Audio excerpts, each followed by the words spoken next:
मौलिक अधिकार भाग अनुच्छेद 1235 बाय प्रशांत शर्मा। पहला प्रश्न है, भारतीय संविधान के किस भाग में मौलिक अधिकारों का उल्लेख किया गया है? अ. भाग आई, बी. भाग 2, सी. भाग 3, डी. भाग 4। उत्तर है सी. भाग 3। भारतीय संविधान के भाग 3 में मौलिक अधिकारों का उल्लेख किया गया है। यह भाग भारतीय नागरिकों के बुनियादी अधिकारों को सुनिश्चित करता है और इन्हें बचाने के लिए न्यायपालिका की भूमिका निर्धारित करता है। अगला प्रश्न है, भारतीय संविधान का कौन सा भाग भारत का मैग्ना कार्टा कहलाता है? अ. भाग आई, बी. भाग 2, सी. भाग 3, डी. भाग 4। उत्तर है सी. भाग 3। भारतीय संविधान के भाग 3 को भारत का मैग्ना कार्टा कहा जाता है क्योंकि इसमें नागरिकों के मौलिक अधिकारों को सुनिश्चित किया गया है जो हर नागरिक के लिए महत्वपूर्ण है। अगला प्रश्न है, भारतीय संविधान का भाग 3 किससे संबंधित है? अ. राज्य के निदेशात्मक सिद्धांत, बी. मौलिक अधिकार, सी. नीति निर्देशक सिद्धांत, डी. संघ और राज्यों के संबंध। उत्तर है बी. मौलिक अधिकार। भारतीय संविधान का भाग 3 मौलिक अधिकारों से संबंधित है जो नागरिकों के बुनियादी अधिकारों की रक्षा करता है, जैसे समानता, स्वतंत्रता, धर्म और संस्कृति का अधिकार। अगला प्रश्न है, निम्नलिखित में से कौन सा मौलिक अधिकार नहीं है? अ. धर्म की स्वतंत्रता, बी. शिक्षा का अधिकार, सी. मतदान का अधिकार, डी. व्यापार और व्यवसाय का अधिकार। उत्तर है सी. मतदान का अधिकार। मतदान का अधिकार मौलिक अधिकार नहीं है, बल्कि यह एक राजनीतिक अधिकार है, जबकि अन्य विकल्प जैसे धर्म की स्वतंत्रता, शिक्षा का अधिकार और व्यापार का अधिकार मौलिक अधिकारों के तहत आते हैं। अगला प्रश्न है, भारतीय संविधान में उच्च न्यायालयों और सर्वोच्च न्यायालय को न्यायिक समीक्षा का अधिकार किस आधार पर दिया गया है? अ. अनुच्छेद 14, बी. अनुच्छेद 13, सी. अनुच्छेद 21, डी. अनुच्छेद 32। उत्तर है बी. अनुच्छेद 13। भारतीय संविधान के अनुच्छेद 13 के तहत सर्वोच्च न्यायालय और उच्च न्यायालयों को न्यायिक समीक्षा का अधिकार प्राप्त है, जिसका मतलब है कि वे किसी भी कानून की संवैधानिकता की समीक्षा कर सकते हैं। अगला प्रश्न है, मौलिक अधिकारों के संरक्षक कौन हैं? अ. राष्ट्रपति, बी. प्रधानमंत्री, सी. न्यायपालिका, डी. संसद। उत्तर है सी. न्यायपालिका। मौलिक अधिकारों के संरक्षक न्यायपालिका होती है। न्यायालयों का कार्य यह सुनिश्चित करना है कि नागरिकों के मौलिक अधिकारों का उल्लंघन न हो और यदि ऐसा हो तो अदालतें उसे रोक सकती हैं। अगला प्रश्न है, भारतीय संविधान में मौलिक अधिकार केवल किसे प्रदान किए जाते हैं? अ. केवल भारतीय नागरिकों को, बी. भारतीय नागरिकों और विदेशियों दोनों को, सी. केवल भारतीय नागरिकों को जो 18 वर्ष से ऊपर हैं, डी. केवल भारतीय राज्य को। उत्तर है अ. केवल भारतीय नागरिकों को। भारतीय संविधान में मौलिक अधिकार केवल भारतीय नागरिकों को प्रदान किए जाते हैं। संविधान के अनुच्छेद 12 से 35 तक में इन अधिकारों का उल्लेख है। हालांकि कुछ अधिकार विदेशी नागरिकों को भी सीमित रूप से दिए जाते हैं, जैसे अनुच्छेद 21 के तहत जीवन और व्यक्तिगत स्वतंत्रता।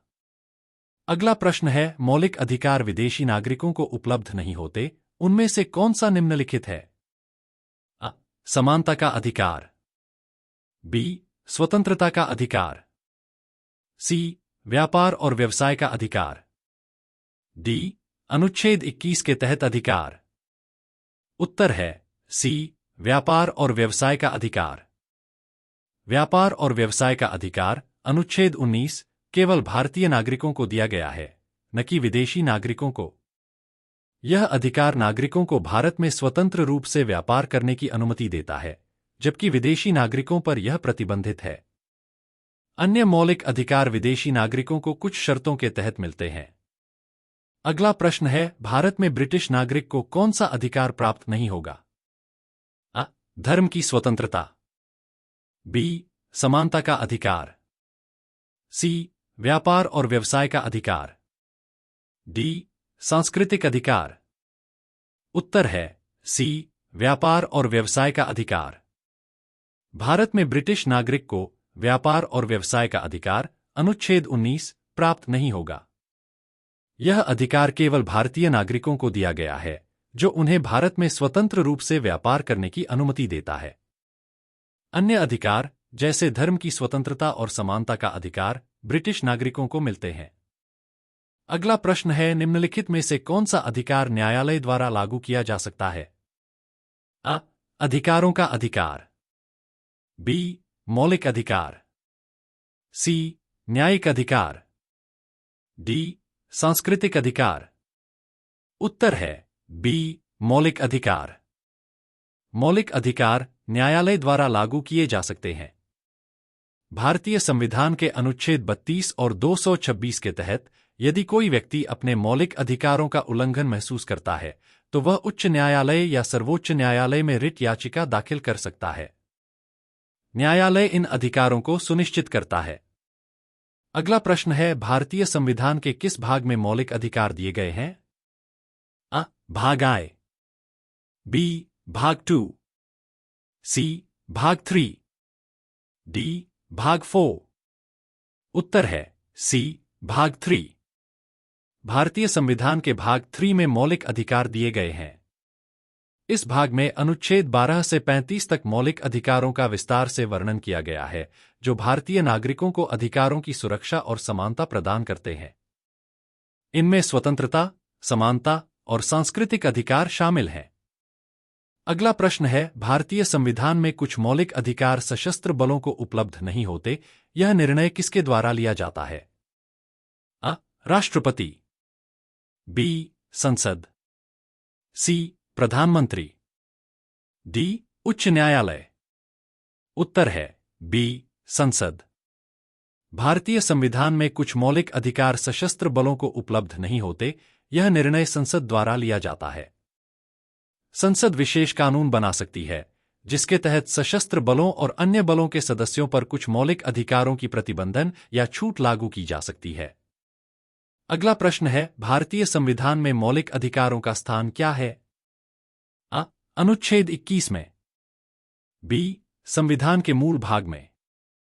सी, संविधान की प्रस्तावना में। डी, अनुच्छेद 32 में। उत्तर है बी, संविधान के मूल भाग में। भारतीय संविधान में मौलिक अधिकारों का स्थान संविधान के मूल भाग में है, जो भाग 3 के अंतर्गत आता है।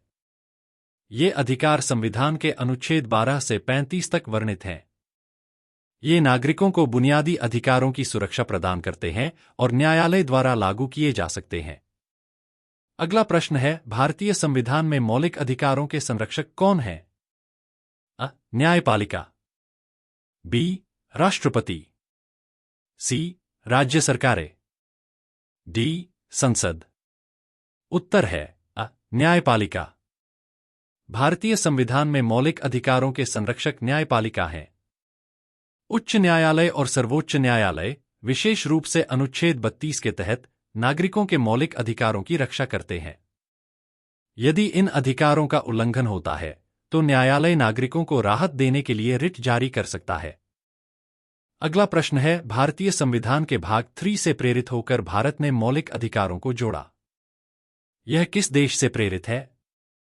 अ, Britain. B, America. C, France. D, Canada.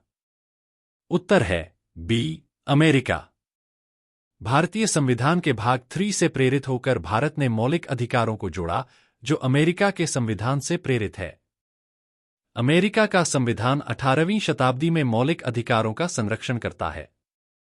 भारतीय संविधान के निर्माण में अमेरिकी संविधान का प्रभाव महत्वपूर्ण था, खासकर अधिकारों के प्रावधानों में। अगला प्रश्न है, भारतीय संविधान के अनुच्छेद 32 और के तहत न्यायपालिका को मौलिक अधिकारों की रक्षा करने के अधिकार प्राप्त हैं। अ, 13। बी, 19। सी, 21।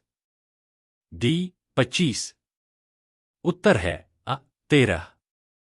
भारतीय संविधान के अनुच्छेद 32 और 13 के तहत न्यायपालिका को मौलिक अधिकारों की रक्षा करने का अधिकार प्राप्त है।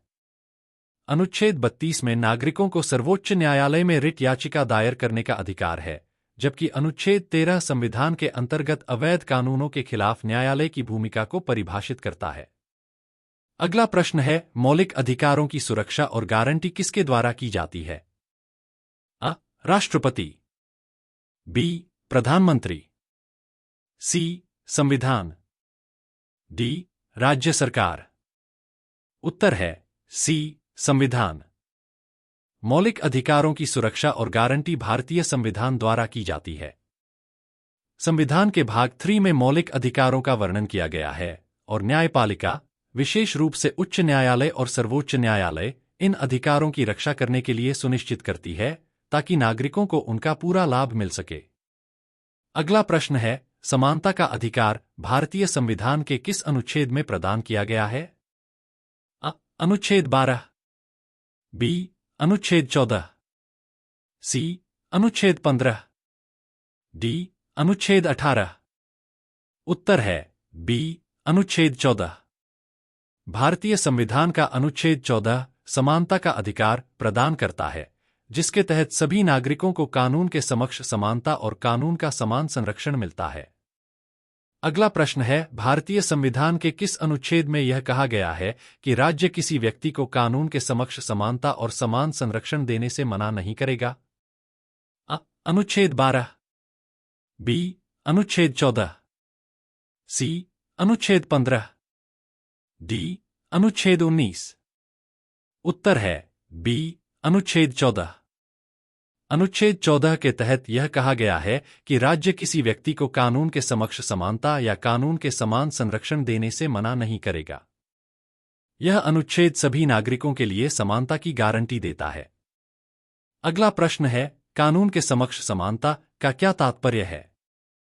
अ. केवल अमीर लोग कानून के समक्ष समान होते हैं। बी. केवल महिलाएं कानून के समक्ष समान होती हैं। सी. हर व्यक्ति कानून के समक्ष समान होता है। डी. केवल शासक वर्ग के लोग कानून के समक्ष समान होते हैं। उत्तर है सी. हर व्यक्ति कानून के समक्ष समान होता है। कानून के समक्ष समानता का तात्पर्य है कि हर व्यक्ति, चाहे वह किसी भी जाति, लिंग, धर्म या क्षेत्र से हो, कानून के समक्ष समान होता है और उसे समान अधिकार प्राप्त होते हैं। अगला प्रश्न है, भारतीय संविधान के अनुच्छेद 15 के अनुसार राज्य किसी नागरिक से किन कारणों पर भेदभाव नहीं करेगा?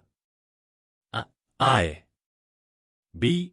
धर्म, जाति, लिंग, जन्मस्थान, सी. शैक्षिक योग्यता, डी. संपत्ति। उत्तर है बी. धर्म, जाति, लिंग, जन्मस्थान। अनुच्छेद 15 के तहत राज्य किसी भी नागरिक के साथ धर्म, जाति, लिंग, जन्मस्थान या इन कारणों पर भेदभाव नहीं करेगा। यह सभी नागरिकों को समान अधिकार देने का प्रावधान करता है। अगला प्रश्न है, भारतीय संविधान के अनुच्छेद 14 से 18 तक कौन सा अधिकार प्रदान किया गया है? अ. अभिव्यक्ति की स्वतंत्रता, बी. समानता का अधिकार, सी. धर्म की स्वतंत्रता, डी. शिक्षा का अधिकार। उत्तर है बी. समानता का अधिकार। भारतीय संविधान के अनुच्छेद 14 से 18 तक समानता का अधिकार प्रदान किया गया है, जो सभी नागरिकों को समान अधिकार, अवसर और सुरक्षा प्रदान करता है। यह अधिकार किसी भी प्रकार के भेदभाव को रोकता है। अगला प्रश्न है, अनुच्छेद 15 के तहत भेदभाव किन आधारों पर नहीं किया जा सकता है? अ. धर्म, बी. जाति, सी. भाषा, डी. लिंग। उत्तर है सी. भाषा। अनुच्छेद 15 के तहत भेदभाव धर्म, जाति, लिंग और जन्मस्थान के आधार पर नहीं किया जा सकता। यह अनुच्छेद भारत के नागरिकों को समानता का अधिकार प्रदान करता है और यह सुनिश्चित करता है कि राज्य किसी भी व्यक्ति के खिलाफ इन आधारों पर भेदभाव न करें। अगला प्रश्न है, अनुच्छेद 16 के अनुसार नागरिकों को किस मामले में समान अवसर प्राप्त होना चाहिए? अ. धर्म, बी. रोजगार, सी. संपत्ति, डी. शिक्षा। उत्तर है बी. रोजगार। अनुच्छेद 16 के अनुसार नागरिकों को रोजगार के मामले में समान अवसर प्राप्त होना चाहिए। यह अनुच्छेद सरकारी नौकरियों में भेदभाव को रोकता है और सुनिश्चित करता है कि सभी नागरिकों को उनके योग्यता के आधार पर समान अवसर मिले, बिना धर्म, जाति या लिंग के भेदभाव के। अगला प्रश्न है, भारतीय संविधान के अनुच्छेद 16(2) के तहत कौन से आधार पर नागरिकों के साथ भेदभाव नहीं किया जा सकता?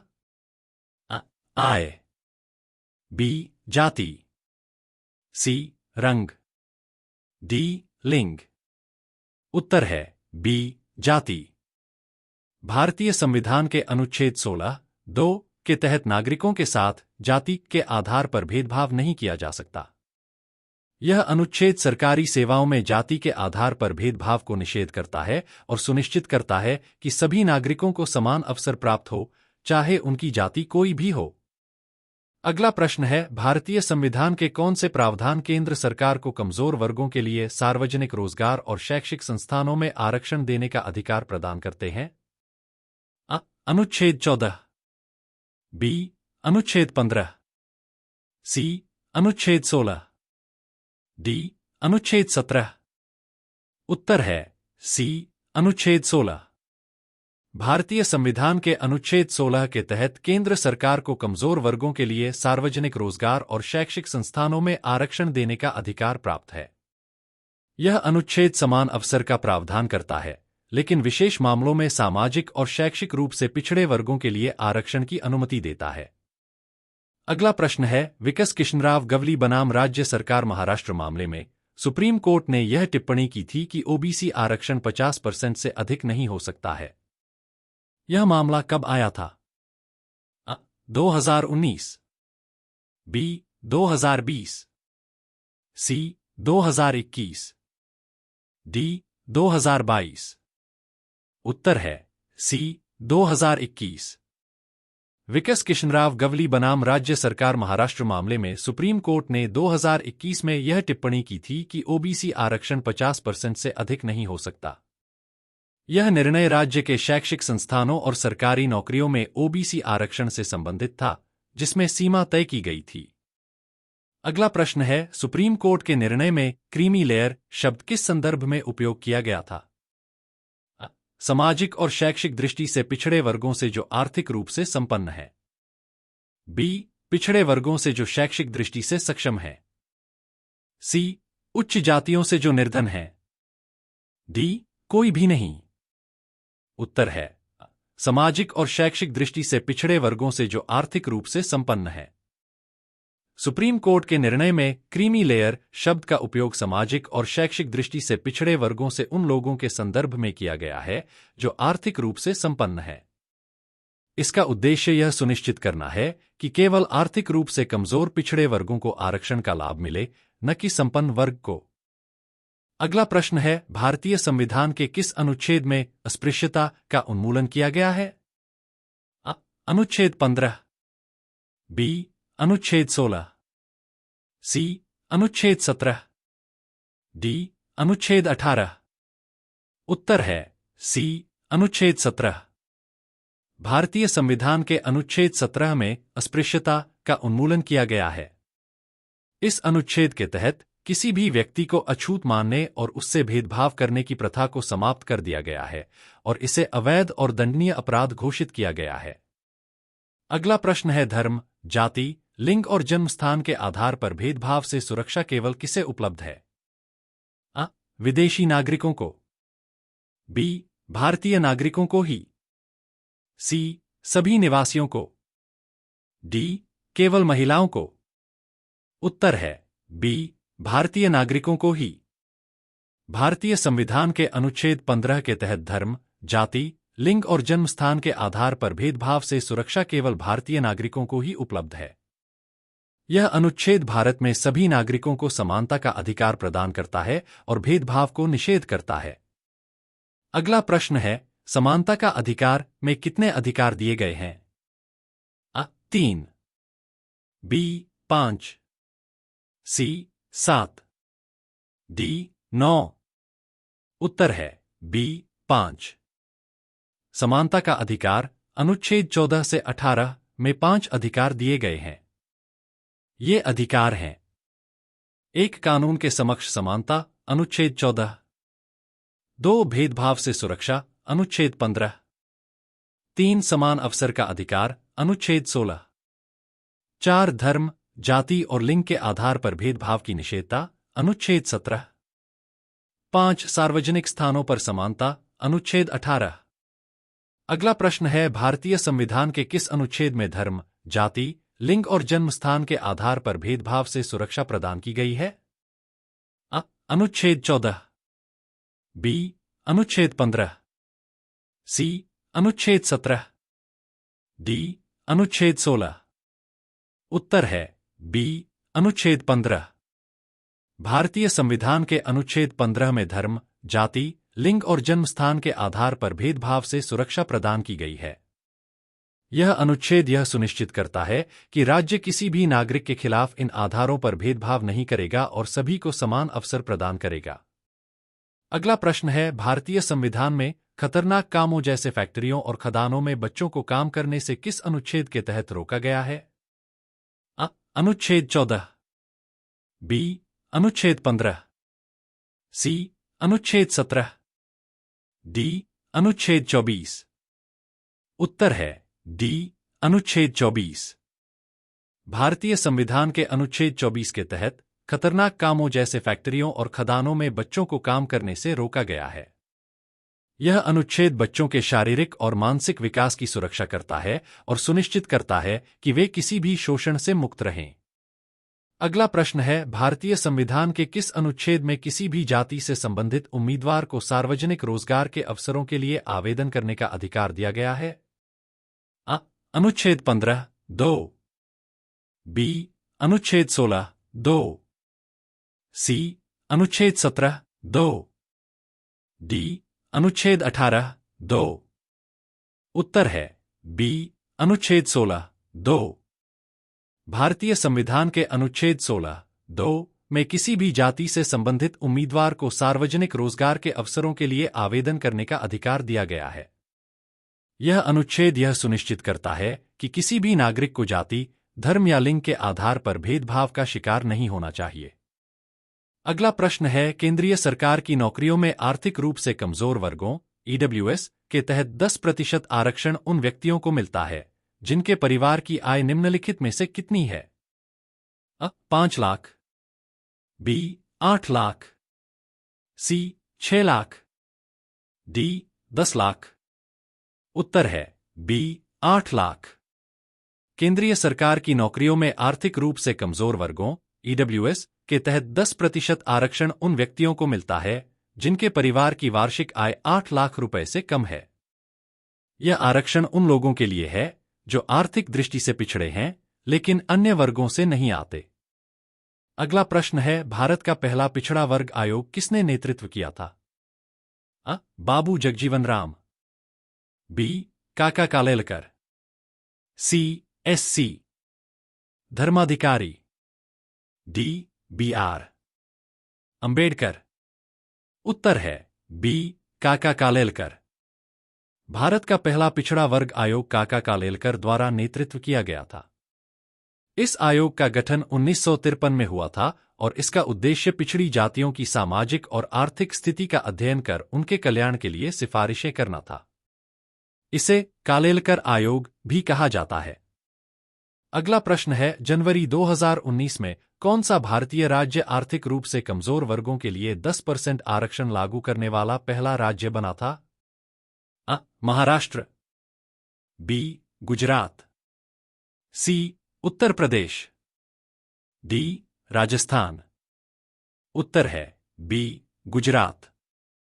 जनवरी 2019 में गुजरात भारतीय राज्य बना था जिसने आर्थिक रूप से कमजोर वर्गों ईडब्ल्यूएस के लिए 10% आरक्षण लागू किया था। यह निर्णय राज्य सरकार ने संविधान में किए गए संशोधन के आधार पर लिया जो आर्थिक दृष्टि से कमजोर वर्गों को सरकारी नौकरियों और शिक्षा में आरक्षण प्रदान करता है। अगला प्रश्न है, भारतीय संविधान के अनुच्छेद 19 में कुल कितने प्रकार की स्वतंत्रताएं दी गई हैं? 4। बी, 6। सी, 5। डी, 3। उत्तर है बी, 6। भारतीय संविधान के अनुच्छेद 19 में कुल 6 प्रकार की स्वतंत्रताएं दी गई हैं। ये स्वतंत्रताएं हैं: 1. भाषण और अभिव्यक्ति की स्वतंत्रता। 2. शांतिपूर्वक सभा करने की स्वतंत्रता। 3. संघ बनाने की स्वतंत्रता। 4. स्थानांतरित होने और निवास करने की स्वतंत्रता। 5. व्यवसाय करने की स्वतंत्रता। 6. संपत्ति का अधिकार। अगला प्रश्न है, संविधान के अनुच्छेद 19 के तहत किस अधिकार को मान्यता दी गई है? अ. व्यक्तिगत स्वतंत्रता। बी. प्रेस की स्वतंत्रता। सी. बोलने और अभिव्यक्ति की स्वतंत्रता। डी. आवागमन की स्वतंत्रता। उत्तर है सी. बोलने और अभिव्यक्ति की स्वतंत्रता। संविधान के अनुच्छेद 19 के तहत बोलने और अभिव्यक्ति की स्वतंत्रता को मान्यता दी गई है। इस अधिकार के तहत हर नागरिक को अपनी सोच, विचार और भावनाओं को स्वतंत्र रूप से व्यक्त करने का अधिकार प्राप्त है, सिवाय कुछ सीमाओं के जो सार्वजनिक व्यवस्था, सुरक्षा और शांति से संबंधित हैं। अगला प्रश्न है, भारतीय संविधान के किस अनुच्छेद में प्रेस की स्वतंत्रता का अधिकार दिया गया है? अ. अनुच्छेद 21। बी. अनुच्छेद 19। सी. अनुच्छेद 22। डी. अनुच्छेद 15। उत्तर है बी. अनुच्छेद 19। भारतीय संविधान के अनुच्छेद 19(1) में प्रेस की स्वतंत्रता का अधिकार दिया गया है। इस अनुच्छेद के तहत सभी नागरिकों को अपनी सोच और विचारों को व्यक्त करने की स्वतंत्रता प्राप्त है, जिसमें प्रेस भी शामिल है, बशर्ते यह सार्वजनिक व्यवस्था और शांति को प्रभावित न करे। अगला प्रश्न है, भारतीय संविधान के अनुच्छेद 19 में भारत के पूरे क्षेत्र में स्वतंत्र रूप से यात्रा करने का अधिकार किसके अंतर्गत आता है? अ. अनुच्छेद 21। बी. अनुच्छेद 19। सी. अनुच्छेद 15। डी. अनुच्छेद 17। उत्तर है बी. अनुच्छेद 19।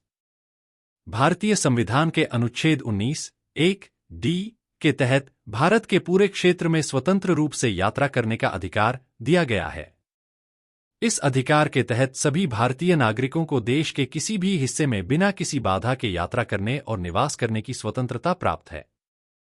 अगला प्रश्न है, भारतीय संविधान के अनुच्छेद 19 के तहत भारतीय नागरिकों को किस प्रकार के 6 मौलिक स्वतंत्रताओं का अधिकार प्राप्त है? अ. बोलने की स्वतंत्रता, निजी संपत्ति का अधिकार, व्यक्तिगत स्वतंत्रता। बी. बोलने और अभिव्यक्ति की स्वतंत्रता, संगठित होने की स्वतंत्रता, आंदोलन करने की स्वतंत्रता। सी. जीवन और व्यक्तिगत स्वतंत्रता, आवास की स्वतंत्रता, स्वास्थ्य संबंधी अधिकार। डी. व्यक्तिगत स्वतंत्रता, काम करने का अधिकार, संपत्ति का अधिकार।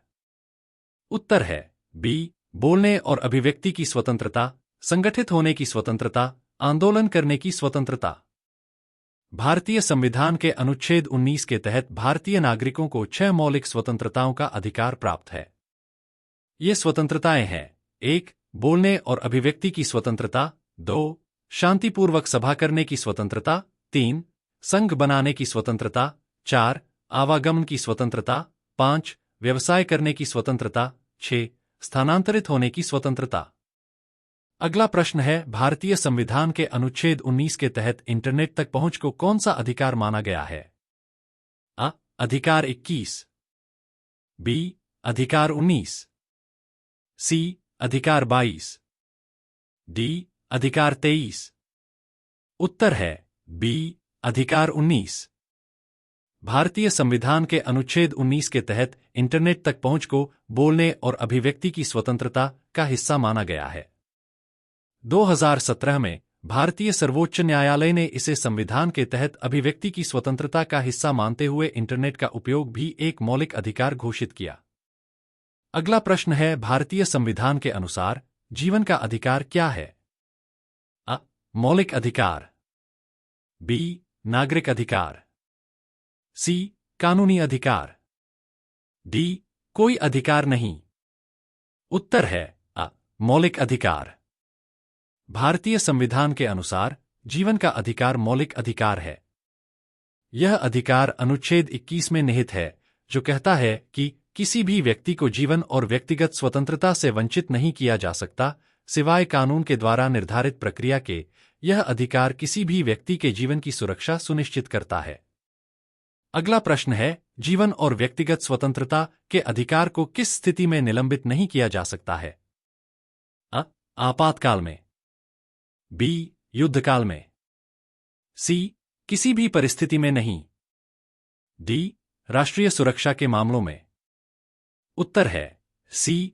किसी भी परिस्थिति में नहीं। जीवन और व्यक्तिगत स्वतंत्रता का अधिकार भारतीय संविधान के अनुच्छेद 21 में निहित है और इसे किसी भी परिस्थिति में निलंबित नहीं किया जा सकता, सिवाय संविधान द्वारा अनुमत प्रक्रिया के। यह अधिकार हमेशा सुरक्षित रहता है, चाहे आपातकाल या अन्य विशेष परिस्थितियां हों। अगला प्रश्न है, भारतीय संविधान के तहत शिक्षा का अधिकार एक है जो मानव अधिकार के रूप में भी माना जाता है। अ. मौलिक अधिकार। बी. सांस्कृतिक अधिकार। सी. नागरिक अधिकार। डी. आर्थिक अधिकार। उत्तर है अ. मौलिक अधिकार। भारतीय संविधान के तहत शिक्षा का अधिकार एक मौलिक अधिकार है जो अनुच्छेद 21 में निहित है। इसके अनुसार 6 से 14 वर्ष तक के बच्चों को मुफ्त और अनिवार्य शिक्षा प्राप्त करने का अधिकार है, जिसे मानव अधिकार के रूप में भी माना जाता है।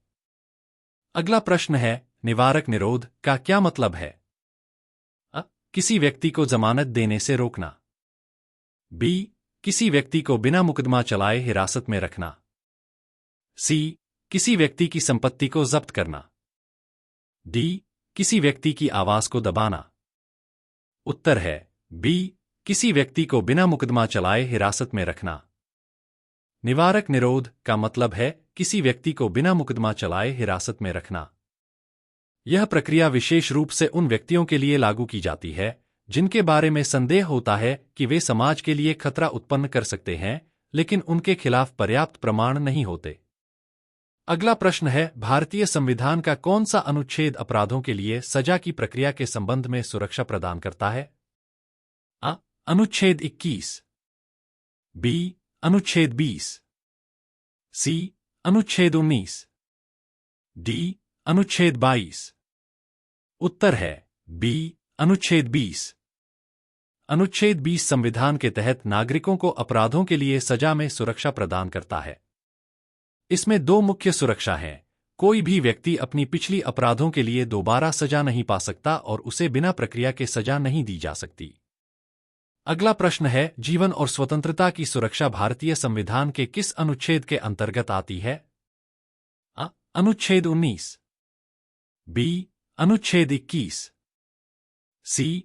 अनुच्छेद 23। डी. अनुच्छेद 22। उत्तर है बी. अनुच्छेद 21। अनुच्छेद 21 के तहत प्रत्येक नागरिक को जीवन और व्यक्तिगत स्वतंत्रता का अधिकार मिलता है और यह अधिकार न तो राज्य द्वारा बल्कि किसी भी व्यक्ति द्वारा भी अवैध रूप से छीनने योग्य नहीं है। अगला प्रश्न है, भारतीय संविधान का कौन सा अनुच्छेद शिक्षा के अधिकार को मौलिक अधिकार के रूप में मान्यता प्रदान करता है? अ. अनुच्छेद 20। बी. अनुच्छेद 21। सी. अनुच्छेद 19। डी. अनुच्छेद 23। उत्तर है बी. अनुच्छेद 21। अनुच्छेद 21 ने 86वें संशोधन 2002 के द्वारा शिक्षा के अधिकार को मौलिक अधिकार के रूप में भारतीय संविधान में जोड़ा। यह 6 से 14 वर्ष तक के बच्चों के लिए मुफ्त और अनिवार्य शिक्षा का अधिकार प्रदान करता है। अगला प्रश्न है, संविधान 86वां संशोधन अधिनियम 2002 में कौन सा प्रावधान जोड़ा गया था? अ. बालक बालिकाओं के लिए शिक्षा का अधिकार। बी. शिक्षा का अधिकार 18 वर्ष तक। सी. महात्मा गांधी के विचारों को शिक्षा में समाहित करना। डी. हर बच्चे को प्राथमिक स्वास्थ्य सेवा का अधिकार। उत्तर है अ. बालक बालिकाओं के लिए शिक्षा का अधिकार। संविधान 86वां संशोधन अधिनियम 2002 में अनुच्छेद 21 जोड़ा गया, जिससे 6 से 14 वर्ष तक के बच्चों के लिए शिक्षा का अधिकार मौलिक अधिकार के रूप में सुनिश्चित किया गया। अगला प्रश्न है, भारतीय संविधान का अनुच्छेद 21 किस अधिकार को प्रदान करता है? अ. शिक्षा। बी. जीवन और व्यक्तिगत स्वतंत्रता। सी. स्वतंत्रता की अधिकार।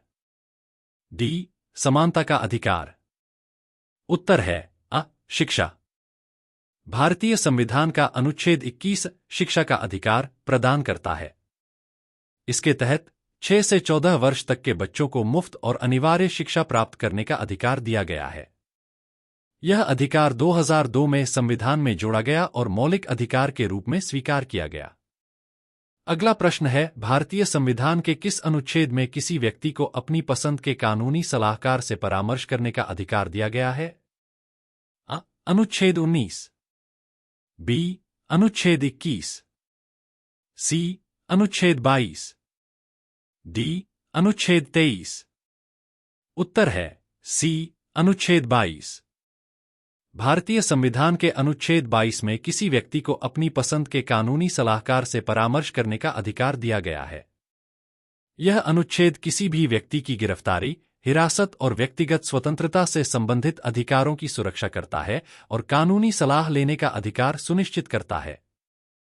अगला प्रश्न है, भारतीय संविधान का कौन सा अनुच्छेद गिरफ्तारी और निरोध से संबंधित कुछ मामलों में सुरक्षा प्रदान करता है? अ. अनुच्छेद 21। बी. अनुच्छेद 20। सी. अनुच्छेद 22।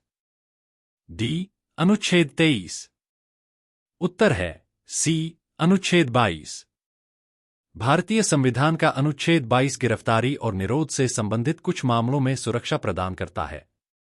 इसके तहत किसी व्यक्ति को गिरफ्तार करने से पहले उसे कारण बताने का अधिकार, न्यायिक जांच का अधिकार और कानूनी सलाहकार से परामर्श करने का अधिकार सुनिश्चित किया जाता है।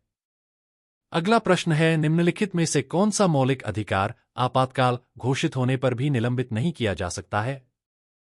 अ. अनुच्छेद 18। बी. अनुच्छेद 19। सी. अनुच्छेद 20 और 21। डी. अनुच्छेद 15। उत्तर है सी. अनुच्छेद 20 और 21। भारतीय संविधान के अनुच्छेद 20 और 21 को आपातकाल घोषित होने पर भी निलंबित नहीं किया जा सकता। अनुच्छेद 20 व्यक्ति को दंड के मामले में सुरक्षा प्रदान करता है, जबकि अनुच्छेद 21 जीवन और व्यक्तिगत स्वतंत्रता का अधिकार सुनिश्चित करता है, जो आपातकाल में भी सुरक्षित रहता है। अगला प्रश्न है, भारतीय संविधान का अनुच्छेद 20 किससे संबंधित है? अ. स्वतंत्रता की सुरक्षा। बी. न्यायिक स्वतंत्रता। सी. अपराधों के लिए सजा से संबंधित सुरक्षा। डी. भाषाई अधिकार। उत्तर है सी. अपराधों के लिए सजा से संबंधित सुरक्षा। भारतीय संविधान का अनुच्छेद 20 अपराधों के लिए सजा से संबंधित सुरक्षा प्रदान करता है। इसके तहत कोई भी व्यक्ति पूर्व के अपराध के लिए दंडित नहीं किया जा सकता और न ही उसे अपने खिलाफ गवाही देने के लिए मजबूर किया जा सकता है। यह अनुच्छेद व्यक्तिगत स्वतंत्रता की रक्षा करता है। अगला प्रश्न है, भारतीय संविधान के किस अनुच्छेद के तहत फोन कॉल की टेपिंग मौलिक अधिकार का उल्लंघन करती है, जैसा कि भारतीय सर्वोच्च न्यायालय द्वारा व्याख्या की गई है? अ. अनुच्छेद 19। बी. अनुच्छेद 21। सी. अनुच्छेद 22। डी. अनुच्छेद 23। उत्तर है बी. अनुच्छेद 21। भारतीय संविधान का अनुच्छेद 21 जीवन और व्यक्तिगत स्वतंत्रता से संबंधित है और भारतीय सर्वोच्च न्यायालय ने इसे फोन कॉल की टेपिंग के संदर्भ में मौलिक अधिकार का उल्लंघन माना है। अदालत ने यह कहा कि फोन टेपिंग व्यक्ति की व्यक्तिगत स्वतंत्रता का उल्लंघन करती है। अगला प्रश्न है, भारतीय संविधान के किस अनुच्छेद के तहत भारत रत्न पुरस्कार को प्राप्तकर्ता के नाम के साथ उपनाम या उपसर्ग के रूप में नहीं उपयोग किया जा सकता? अ. अनुच्छेद 17। बी. अनुच्छेद 18 1। सी. अनुच्छेद 21। डी. अनुच्छेद 23। उत्तर है बी. अनुच्छेद 18 1। भारतीय संविधान के अनुच्छेद 18 1 के तहत भारत रत्न जैसे प्रतिष्ठित पुरस्कारों को प्राप्तकर्ता के नाम के साथ उपनाम या उपसर्ग के रूप में उपयोग करने पर रोक है। यह अनुच्छेद समाज में असमानता और भेदभाव को समाप्त करने के उद्देश्य से यह प्रावधान करता है। अगला प्रश्न है, भारतीय संविधान के किस अनुच्छेद में 14 वर्ष से कम उम्र के बच्चों को किसी भी फैक्ट्री, खदान या अन्य खतरनाक कार्यों में काम करने से प्रतिबंधित किया गया है? अ. अनुच्छेद 23। बी. अनुच्छेद 24। सी. अनुच्छेद 25। डी अनुच्छेद 26। उत्तर है बी अनुच्छेद 24। भारतीय संविधान के अनुच्छेद 24 में 14 वर्ष से कम उम्र के बच्चों को किसी भी फैक्ट्री, खदान या अन्य खतरनाक कार्यों में काम करने से प्रतिबंधित किया गया है। यह प्रावधान बच्चों की सुरक्षा और भलाई सुनिश्चित करने के लिए है और उनके शोषण को रोकता है। अगला प्रश्न है, भारतीय संविधान के अनुच्छेद 23 के तहत क्या प्रतिबंधित किया गया है? अ. बाल श्रम, बी. बंधुआश्रम और मानव तस्करी, सी. महिलाओं का उत्पीड़न, डी. दास्ता। उत्तर है बी. बंधुआश्रम और मानव तस्करी। भारतीय संविधान के अनुच्छेद 23 के तहत बंधुआश्रम और मानव तस्करी को प्रतिबंधित किया गया है। यह अनुच्छेद किसी भी व्यक्ति को बंधुआश्रम करने के लिए मजबूर करने और मानव तस्करी जैसी कृत्य करने से रोकता है और इसे दंडनीय अपराध मानता है। अगला प्रश्न है, भारतीय संविधान के किन अनुच्छेदों में धर्म की स्वतंत्रता का अधिकार निहित है? अनुच्छेद 15 से अनुच्छेद 18 तक, बी. अनुच्छेद 20 से अनुच्छेद 22 तक, सी. अनुच्छेद 25 से अनुच्छेद 28 तक, डी. अनुच्छेद 10 से अनुच्छेद 12 तक। उत्तर है सी. अनुच्छेद 25 से अनुच्छेद 28 तक। भारतीय संविधान के अनुच्छेद 25 से अनुच्छेद 28 तक धर्म की स्वतंत्रता से संबंधित प्रावधान है, जो नागरिकों को अपने धर्म का पालन करने, प्रचार करने और पालन करने की स्वतंत्रता प्रदान करते हैं। अगला प्रश्न है, भारत को एक धर्मनिरपेक्ष देश क्यों कहा जाता है? क्योंकि नागरिकों को चुनाव में भाग लेने का अधिकार है, बी. क्योंकि नागरिकों को अपनी पसंद का धर्म मानने और प्रचारित करने का अधिकार है, सी. क्योंकि राज्य किसी विशेष धर्म को नहीं मानता, डी. क्योंकि सभी धर्मों को समान मान्यता प्राप्त है। उत्तर है बी. क्योंकि नागरिकों को अपनी पसंद का धर्म मानने और प्रचारित करने का अधिकार है। भारत को धर्मनिरपेक्ष देश कहा जाता है क्योंकि यहां नागरिकों को अपने धर्म का पालन करने, मानने और प्रचारित करने की स्वतंत्रता प्राप्त है। राज्य किसी भी धर्म को आधिकारिक रूप से प्रोत्साहित या मान्यता नहीं देता।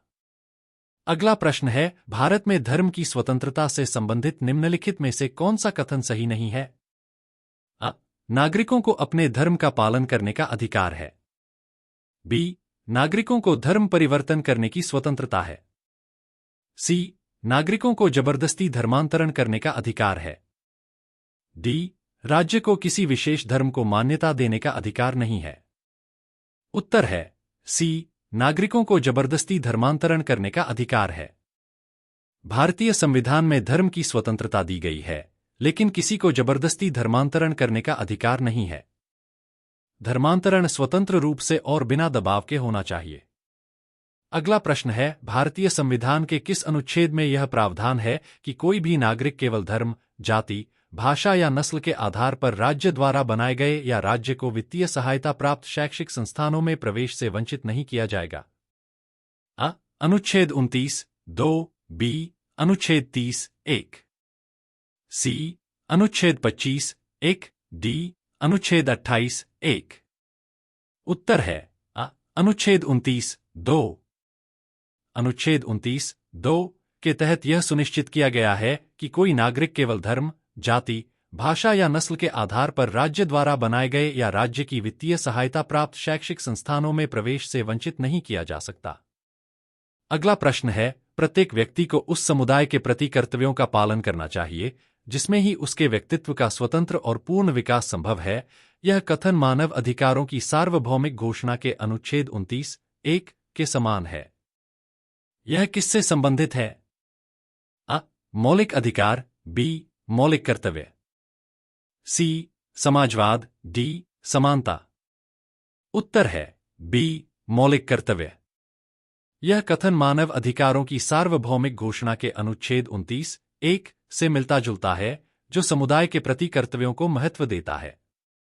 भारत में यह विचार मौलिक कर्तव्यों के तहत आता है, जो नागरिकों को समाज और राष्ट्र के प्रति जिम्मेदारियां और कर्तव्यों की याद दिलाता है। अगला प्रश्न है, भारतीय संविधान के किस अनुच्छेद में यह प्रावधान है कि सभी अल्पसंख्यकों को अपने पसंदीदा शैक्षिक संस्थानों की स्थापना का अधिकार है? अनुच्छेद 29 1, बी. अनुच्छेद 30(1)। सी अनुच्छेद 28(3)। डी अनुच्छेद 19(1)। उत्तर है बी अनुच्छेद 30(1). अनुच्छेद 30(1) के तहत सभी अल्पसंख्यक धार्मिक या भाषाई अपने पसंदीदा शैक्षिक संस्थानों की स्थापना और संचालन का अधिकार रखते हैं। यह प्रावधान विशेष रूप से अल्पसंख्यक समुदायों की शैक्षिक स्वतंत्रता सुनिश्चित करता है। अगला प्रश्न है, भारत सरकार ने 5 समुदायों को अल्पसंख्यक समूहों के रूप में किसे अधिसूचित किया है? अ. मुस्लिम, सिख, बौद्ध, ईसाई और पारसी। बी. मुस्लिम, जैन, सिख, बौद्ध और हिंदू। सी.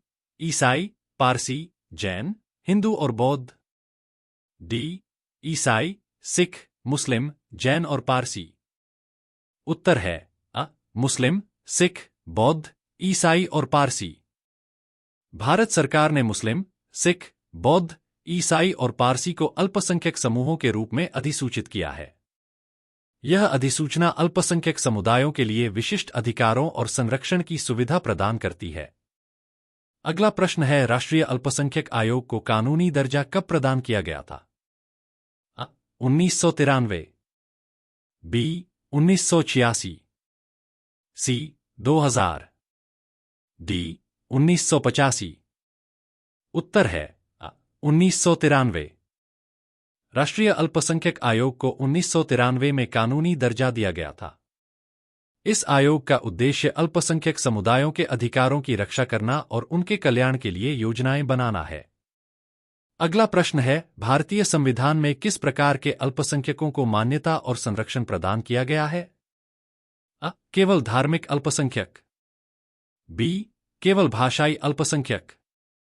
सी. धार्मिक और भाषाई अल्पसंख्यक। डी. कोई भी अल्पसंख्यक। उत्तर है सी. धार्मिक और भाषाई अल्पसंख्यक।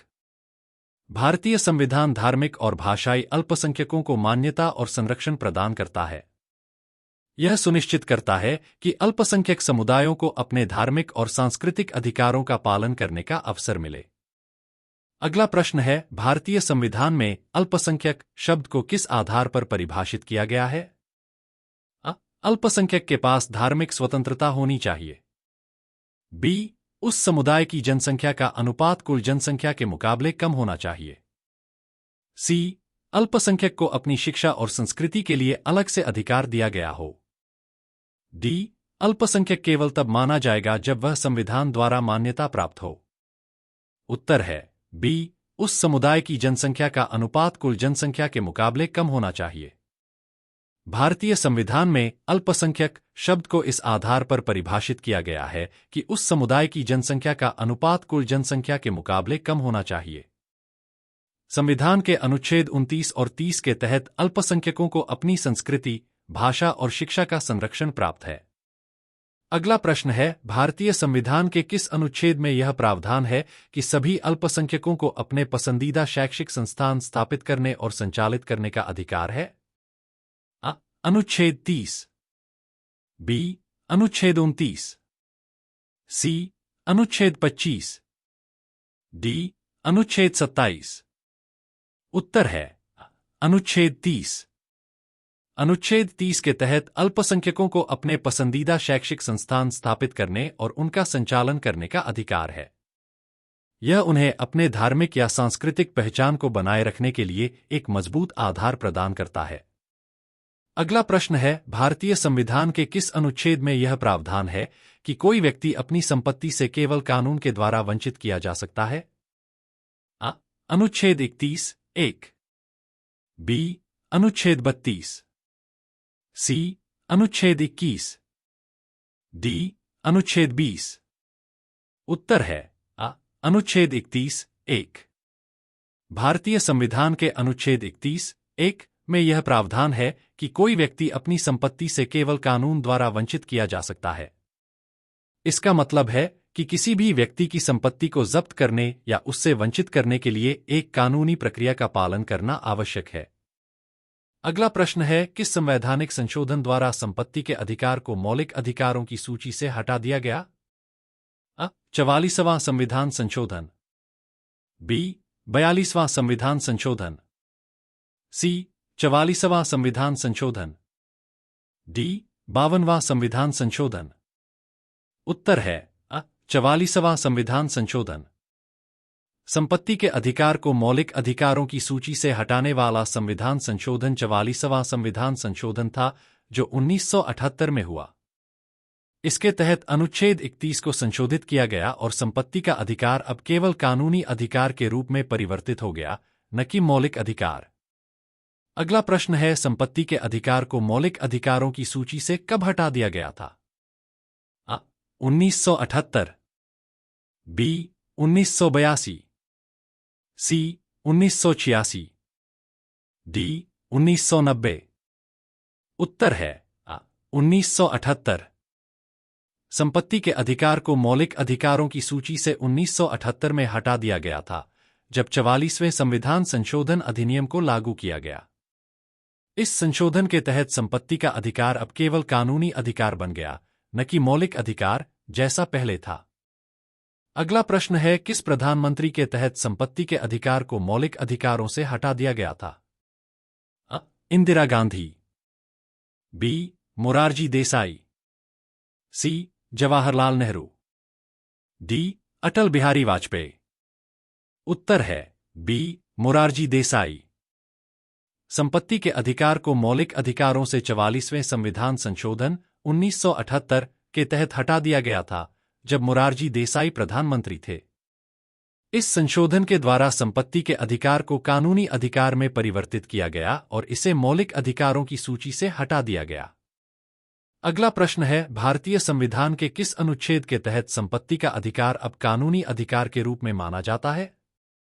अ अनुच्छेद 31, बी अनुच्छेद 300, सी अनुच्छेद 32, डी अनुच्छेद 21। उत्तर है बी अनुच्छेद 300। भारतीय संविधान के अनुच्छेद 300 के तहत संपत्ति का अधिकार अब कानूनी अधिकार के रूप में माना जाता है। 44वें संविधान संशोधन 1978 के बाद इसे मौलिक अधिकारों की सूची से हटा दिया गया और अब यह केवल कानून द्वारा सुरक्षित किया गया अधिकार है। अगला प्रश्न है, भारत में कौन से मौलिक अधिकार सुनिश्चित किए गए हैं? अ अधिकारों के उपाय का अधिकार, बी समानता का अधिकार, सी शिक्षा का अधिकार, डी धर्म का अधिकार। उत्तर है अ अधिकारों के उपाय का अधिकार। भारतीय संविधान में अनुच्छेद 32 के तहत अधिकारों के उपाय का अधिकार, राइट टू कॉन्स्टिट्यूशनल रेमेडीज, मौलिक अधिकार के रूप में सुनिश्चित किया गया है, जो नागरिकों को अपने मौलिक अधिकारों की रक्षा के लिए न्यायालयों में जाने का अधिकार देता है। अगला प्रश्न है, डॉक्टर भीमराव अंबेडकर द्वारा भारतीय संविधान के किस मौलिक अधिकार को आत्मा कहा गया था?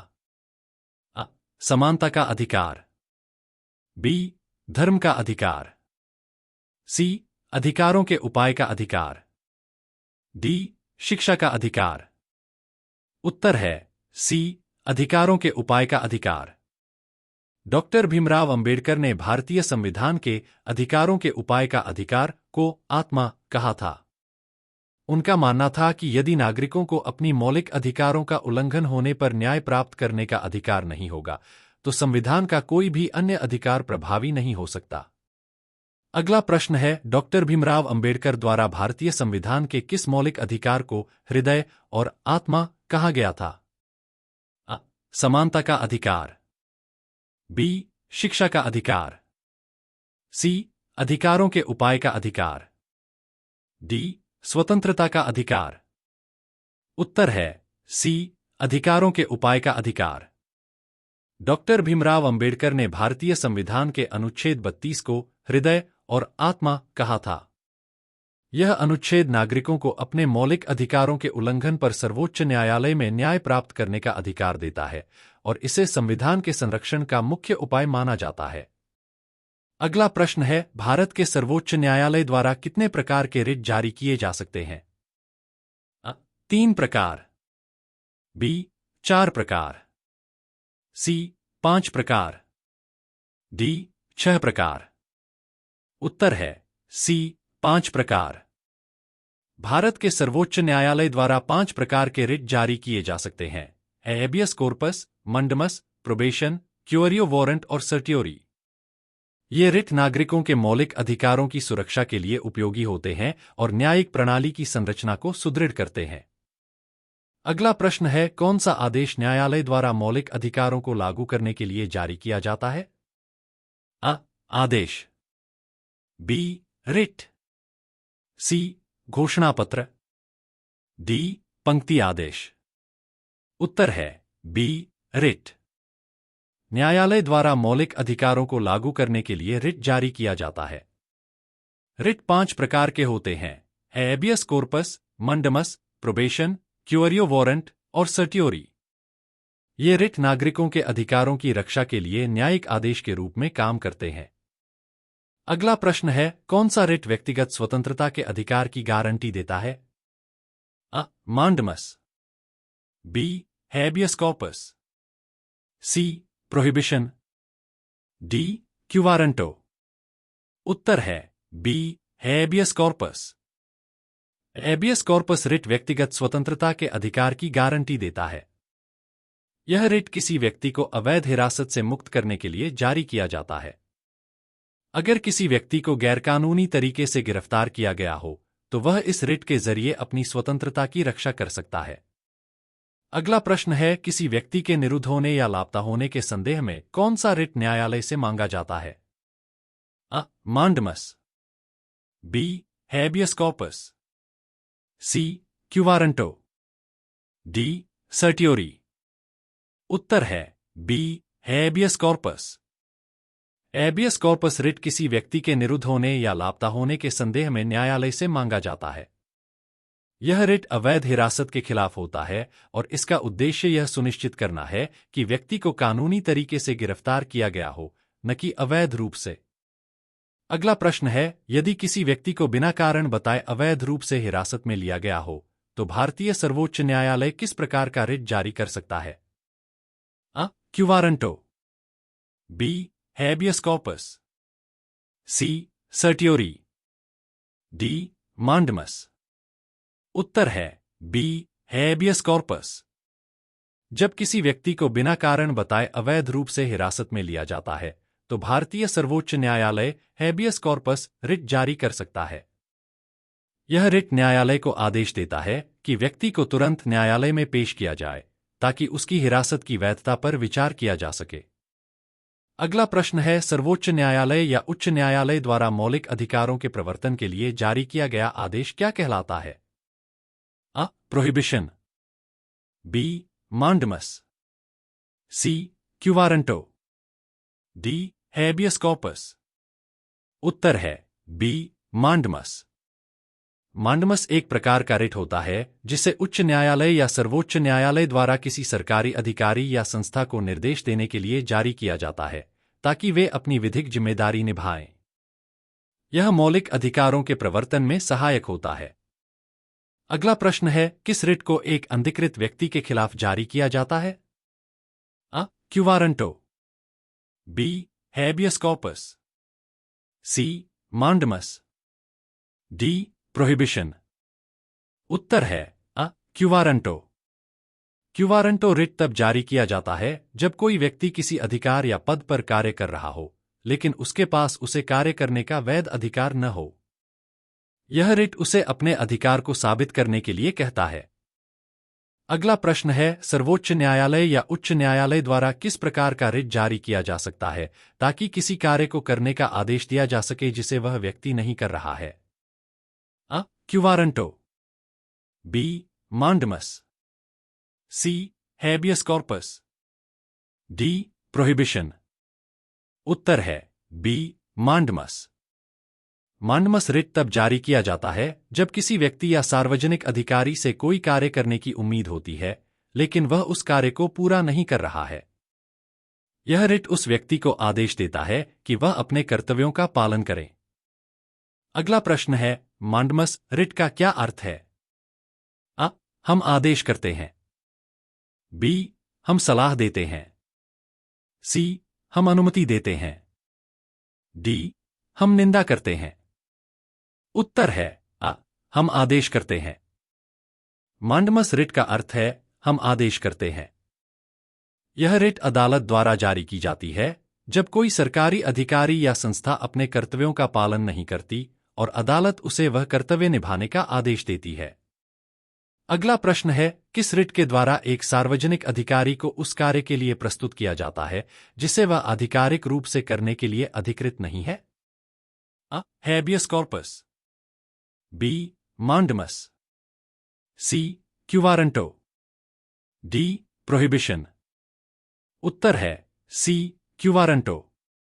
क्यूवारंटो रिट उस स्थिति में जारी किया जाता है जब एक सार्वजनिक अधिकारी किसी कार्य को करने के लिए अधिकृत नहीं है। यह रिट अधिकारी को उस कार्य को करने से रोकने के लिए होता है जो उसके अधिकार क्षेत्र से बाहर हो। यह अधिकारों के दुरुपयोग को रोकता है। अगला प्रश्न है, एक उच्च न्यायालय ने हड़ताल को असंवैधानिक और दंडनीय घोषित किया क्योंकि यह किसे उल्लंघन करता है? अ. मौलिक कर्तव्यों, बी. मौलिक अधिकारों को जो कुछ समूहों को प्राप्त हैं, सी. राज्य के अधिकारों को, डी. संविधान के उद्देश्यों को। उत्तर है बी. मौलिक अधिकारों को जो कुछ समूहों को प्राप्त हैं। एक उच्च न्यायालय ने हड़ताल को असंवैधानिक और दंडनीय घोषित किया क्योंकि यह मौलिक अधिकारों का उल्लंघन करता है, विशेषकर उन अधिकारों का जो कुछ विशेष समूहों को प्राप्त है। हड़ताल से सरकारी सेवाओं में व्यवधान उत्पन्न हो सकता है जो संविधान द्वारा प्रदत्त अधिकारों के खिलाफ है। अगला प्रश्न है, भारतीय संविधान का अनुच्छेद 32 किससे संबंधित है? अ. मौलिक अधिकारों का संरक्षण, बी. संवैधानिक उपाय, सी. आपातकाल, डी. राज्य के अधिकार। उत्तर है बी. संवैधानिक उपाय। भारतीय संविधान का अनुच्छेद 32 संवैधानिक उपायों से संबंधित है। यह अनुच्छेद नागरिकों को अपने मौलिक अधिकारों का उल्लंघन होने पर सर्वोच्च न्यायालय में सीधे राहत प्राप्त करने का अधिकार देता है। इसे संविधान का हृदय और आत्मा भी कहा जाता है क्योंकि यह अधिकारों की सुरक्षा सुनिश्चित करता है। अगला प्रश्न है, जब भारत में आपातकाल अनुच्छेद 352 के तहत लागू होता है तो निम्नलिखित में से कौन सी संवैधानिक प्रावधान निलंबित हो जाते हैं? अ. नागरिक कर्तव्य, बी. मौलिक अधिकार, सी. अनुच्छेद 370, डी. संघीय ढांचा। उत्तर है बी. मौलिक अधिकार। जब भारत में आपातकाल अनुच्छेद 352 के तहत लागू होता है तो मौलिक अधिकार निलंबित हो जाते हैं। इसका मतलब है कि नागरिकों को कुछ मौलिक अधिकारों का प्रयोग नहीं कर सकते, जैसे कि स्वतंत्रता का अधिकार, और राज्य को नागरिकों के अधिकारों को सीमित करने का अधिकार प्राप्त होता है। अगला प्रश्न है, भारतीय नागरिकों के मौलिक अधिकारों को किस स्थिति में निलंबित किया जा सकता है? जब संविधान के अनुच्छेद 370 को रद्द किया जाए, बी. राष्ट्रीय आपातकाल के दौरान, सी. जब राष्ट्रपति अपने अधिकारों का प्रयोग करें, डी. संघीय न्यायालय की अनुमति से। उत्तर है बी. राष्ट्रीय आपातकाल के दौरान। भारतीय नागरिकों के मौलिक अधिकारों को राष्ट्रीय आपातकाल अनुच्छेद 352 के दौरान निलंबित किया जा सकता है। इस स्थिति में सरकार को नागरिकों के अधिकारों को सीमित करने का अधिकार मिल जाता है, जिससे सरकार को आपातकालीन परिस्थितियों में कानून व्यवस्था बनाए रखने में मदद मिलती है। अगला प्रश्न है, उस 9 न्यायाधीशों की संवैधानिक पीठ के अध्यक्ष कौन थे जिसने गोपनीयता का अधिकार को मौलिक अधिकार के रूप में स्वीकार किया? अ. जस्टिस के एस हेब, B. Justice J S Khehar, C. Justice Ranjan Gogoi, D. Justice Deepak Mishra. उत्तर है B. Justice J S Khehar. गोपनीयता का अधिकार को मौलिक अधिकार के रूप में स्वीकार करने वाली संवैधानिक पीठ के अध्यक्ष जस्टिस जे एस खेहर थे। 2017 में उच्चतम न्यायालय ने इस अधिकार को संविधान के भाग 3 के तहत मौलिक अधिकार माना, जो व्यक्तिगत स्वतंत्रता और निजता की सुरक्षा सुनिश्चित करता है। अगला प्रश्न है, भारतीय संविधान का अनुच्छेद 35 जम्मू और कश्मीर के स्थायी निवासियों को किस प्रकार के विशेष अधिकार और विशेषताएं प्रदान करता है? अ. राजनीतिक अधिकार, बी. नागरिक अधिकार, सी. धार्मिक अधिकार, डी. सामाजिक और आर्थिक अधिकार। उत्तर है डी, सामाजिक और आर्थिक अधिकार। भारतीय संविधान का अनुच्छेद 35 जम्मू और कश्मीर के स्थायी निवासियों को विशेष सामाजिक और आर्थिक अधिकार प्रदान करता है। इसके तहत केवल जम्मू और कश्मीर के स्थायी निवासी ही राज्य में भूमि खरीदने, सरकारी नौकरी पाने और अन्य विशेष लाभों के पात्र होते हैं।